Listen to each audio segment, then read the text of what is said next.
Hello everyone, and welcome back to the Crab Tribe. And today I want to wish you all a happy new year, and I hope you had a wonderful Christmas.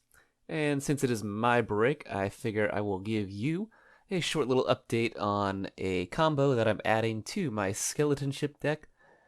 So the previous video I did overviewing the deck is a little out of date, but I'll put the link to that one and the deck list in the description.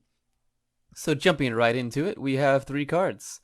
We have the Skeleton Ship, we have the Nest of Scarabs, and then we have the Intruder alarm. So this all works where you put a -1/-1 counter on any target. That triggers the nest, which creates an insect. The insect triggers the alarm to untap the Skeleton Ship, and then we can do it all over again. And the interesting thing about this, I think, is that you don't even need opponent's creatures. You could just put it on the Skeleton Ship itself, and then that gives you the insects to use for the ones after that. And that would kill the insects, and then that would give you death triggers, which you could use if you had a Blood Artist, a Zulaport Cutthroat, or any kind of similar card to drain on death. So you would win the game right then and there. If not, you could just kill every creature on the battlefield except your own, and you can do that as many times as you want. And I tried to look for an alternative way to do this, and I found Sadistic Obsession. So this could be a backup or just more synergy. Though the only downside is that it requires a black mana to activate the enchantment.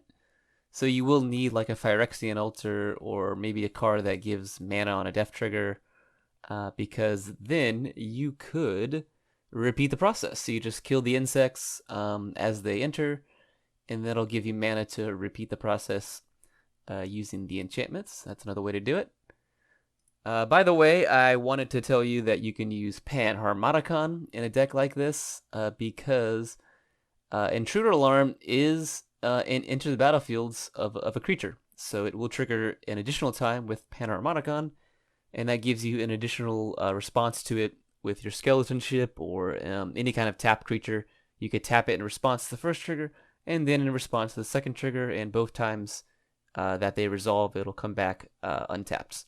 So that's a pretty good synergy. And then I was doing, some research and trying to find different combos. By the way, I'm sure I'm not the first one to think of the combo in this video, but I found this forum here, and this person is basically saying that if you had a card called Cowardice, which says any time a creature is a target of a spell or ability, return that creature to its owner's hand. So if you had that card, that enchantment, and then you had a bunch of zero-cost creatures like an Ornithopter, what you could do is you could target the zero-cost creature, and then since it's a target, Cowardice will return it to your hand, and then you can play it again for free because it's a zero-cost. And that'll trigger the alarm and then untap everything that way. And I thought that requires more cards and a little more convoluted. And actually, that's because the forum is from 2009 and predates the Nest. But the benefit of doing this variation of it, I guess, is that you can stay in blue. So if you need to stay mono blue, you can do pretty much the same thing and ping your opponents forever, as long as you have two pingers. You can use the ones here or any of them. There's quite a few of them.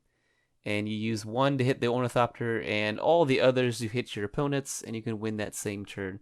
So there you go, guys. There's my combo I'm including. I'm excited. I've tried it out a few times playtesting, and it does some work.